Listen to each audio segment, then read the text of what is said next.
ఈరోజు కోర్స్ ఇది రచ్చబండ కాదు, ఒక చిన్న అభినందన. ఆంధ్ర జ్యోతి ఈరోజు ఉదయం నేను ఒక కథనం చూసా. అదేమిటంటే టైటిల్ తొలి పేజీలోనే జగన్ రాసిచ్చారు, బాబు ఏం చేస్తారు క్వశ్చన్ మార్క్. అంటే గతంలో ఎన్నోసార్లు నేను రచ్చబండలో కూడా మాట్లాడటం జరిగింది. మరి రాష్ట్ర ప్రభుత్వం జగన్మోహన్ రెడ్డి ముఖ్యమంత్రిగా ఉన్న కాలంలో హైడల్ ప్రాజెక్ట్స్ అంటే పంప్డ్ స్టోరేజ్ హైడల్ ప్రాజెక్ట్స్ అంటే ఒక చోట ఒక నీటిని ఒక రిజర్వాయర్లో పెట్టి ఆ ఎత్తైన ఆ దగ్గరలో ఉన్న కొండ ప్రాంతం మీదకి ఆఫ్ పీక్ అంటే పవర్ తక్కువ ధరకే దొరికే సమయంలో కింద నుంచి పైకి పంప్ చేసి ఎక్కువ ధర ఉన్న సమయం అంటే ఉదయం 6 నుంచి 10, సాయంత్రం 6 నుంచి 10 దాన్ని పీక్ అవర్స్ అంటారు. ఆ పీక్ అవర్స్లో కనీసం 2 రెట్లు ధర, ఒక్కొక్కసారి 4 రెట్లు కూడా వెళ్తుంది. ధర అధికంగా ఉండే సమయంలో విక్రయించుకోవటానికి వీలుగా ఆ పంప్ స్టోరేజ్ ప్రాజెక్ట్స్ ఆ అలొకేషన్లో మరి చాలామందికి పేర్లు అనవసరం, చాలామందికి ఆల్రెడీ ప్రభుత్వం రిజర్వాయర్లు ఉన్న దగ్గర కూడా ఆ రిజర్వాయర్లనే ఇచ్చేసి ఒక సక్రమమైన పద్ధతి లేకుండా, అంటే టెండర్ పిలవాలి, ఎంత క్యాపిటల్ కాస్ట్లో మీరు కడతారు, ప్రభుత్వానికి ఎంత ఉచిత కరెంట్ ఇస్తారు. ఇప్పుడు ఒరిస్సాలో ఈవెన్ థర్మల్ ప్లాంట్ కట్టినా కూడా సర్టెన్ పర్సంటేజ్ ఆఫ్ పవర్ రాష్ట్ర ప్రభుత్వానికి ఉచితంగా ఇవ్వాలి. అలా ఏ రాష్ట్రానికి ఆ రాష్ట్రం వారి వనరుల్ని, వారి భూ వనరుల్ని, వారి ఇతర వనరుల్ని ఉపయోగించుకున్నప్పుడు ప్రభుత్వం నాకేంటి, నాకేమొస్తుంది అని ఆలోచిస్తుంది ప్రభుత్వం. కానీ గతంలో ప్రభుత్వం నాకేంటి అని ఆలోచించాల.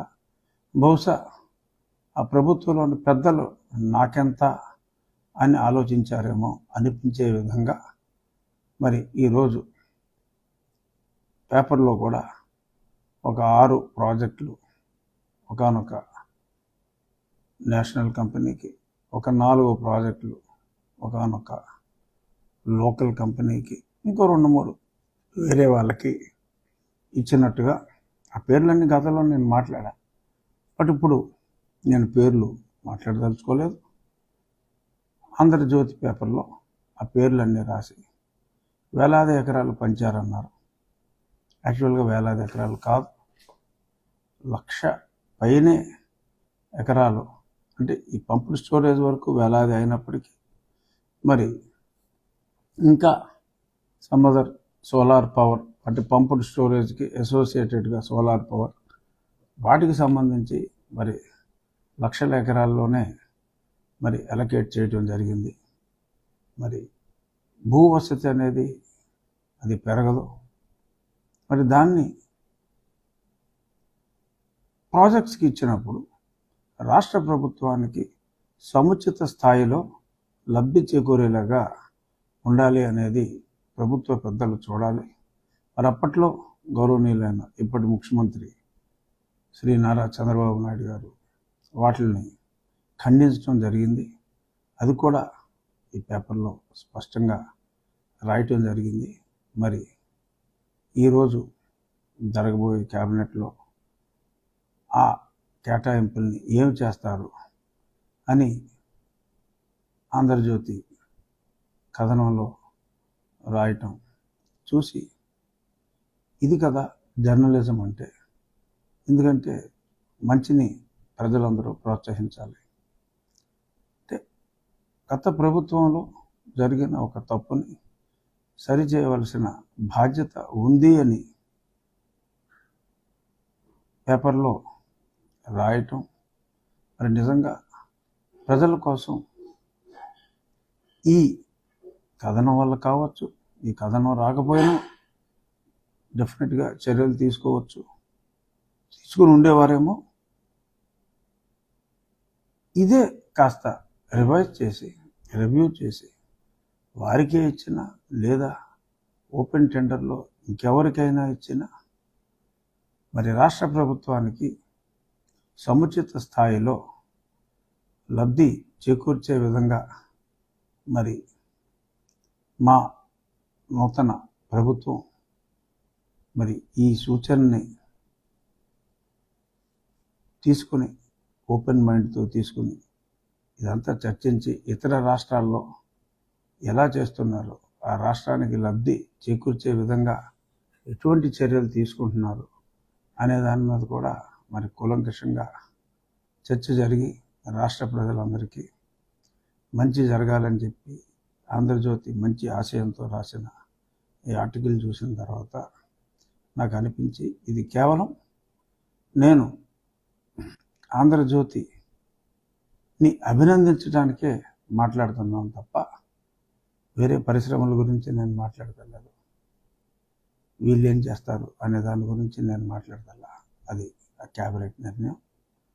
బట్ ఒక శాసనసభ్యుడిగా, ఒక బాధ్యత కలిగిన పౌరుడిగా మరి సమాజానికి ప్రజలకు మంచి చేకూరే ఇటువంటి కథనాలు వచ్చినప్పుడు అభినందించటం నా కనీస బాధ్యతగా భావించి నేను ఆంధ్రజ్యోతి యాజమాన్యానికి, ముఖ్యంగా వేమూరి రాధాకృష్ణ గారికి నా హృదయపూర్వక అభినందనలు తెలియజేస్తున్నా. ఇక ఒక ఇష్యూ గగ్గోలు పెడుతున్నారు. వైఎస్ఆర్ కాంగ్రెస్ పార్టీ ఆఫీసుల్ని బదులు కొడుతున్నారని.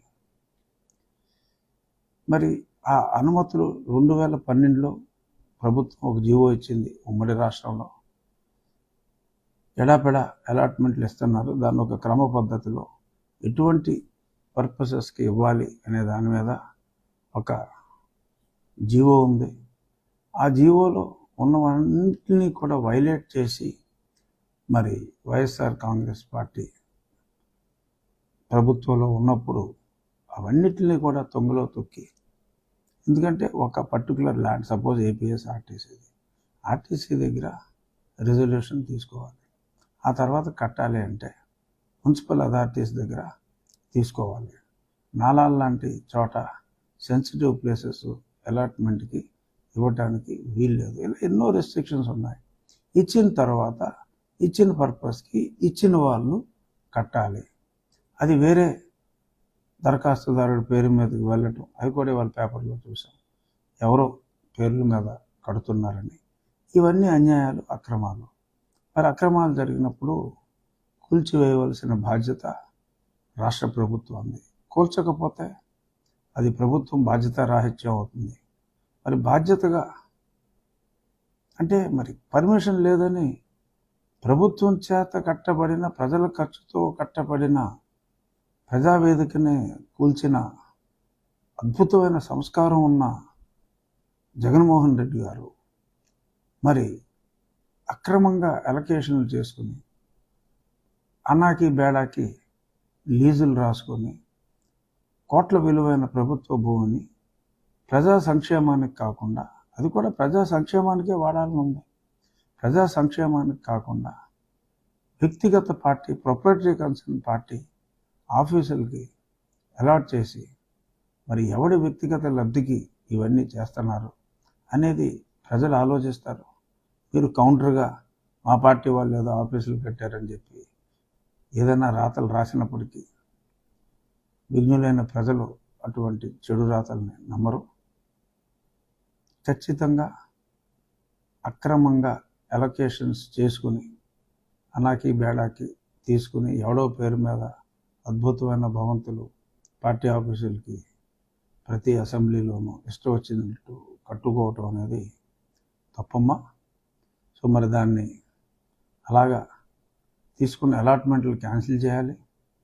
మరి ఆ కట్టడాలని వేరే ప్రభుత్వ కార్యక్రమాలకు, ప్రజా సంక్షేమ కార్యక్రమాలకు ఉపయోగపడేలా ఉంటే అలొకేషన్ క్యాన్సిల్ చేసి ఆ భవంతులను వాడుకోవాలి. లేదు అవి నాలాల్లో ఇంకొక చోట అయితే మరి వాటిని కొట్టివేయాలి, తప్పదు. సో కాబట్టి మీరు ఎంత గర్జించినా, మీరు ఎంత ఘీంకరించినా ఉపయోగం లేదండి. ఇక ముగించే ముందు ఒక చిన్న మాట. ఒక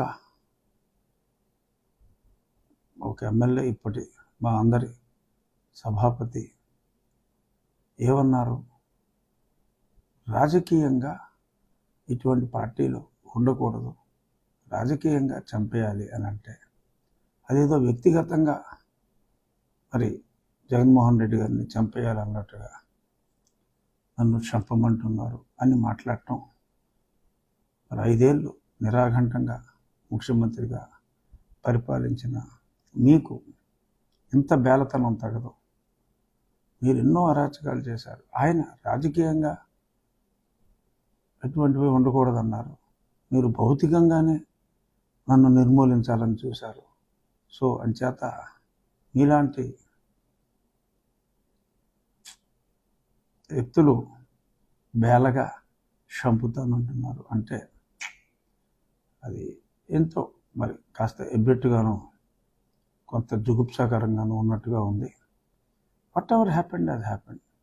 ఈ బ్రేవ్, బేలతనం వద్దు, జాలి చూపొద్దు. అలాగని గతంలో లాగా క్రూరంగా ఉండమంటలేదు సుమా. Be normal, try to be normal అని సవినయంగా తెలియచేస్తూ, నేను ఇప్పుడు మాట్లాడింది రచ్చబండ కాదు అని కూడా తెలియచేస్తూ కేవలం రాధాకృష్ణ గారిని అభినందించడానికి, అలా ధైర్యంగా వార్తలు మరింత రాసి ప్రజా మన్నన పొందాలి, దానికి నేను ఒక ప్రేరణ, అలాగే అందరూ కూడా ప్రేరణ కావాలి అని మనస్ఫూర్తిగా కోరుకుంటూ ధన్యవాదాలు.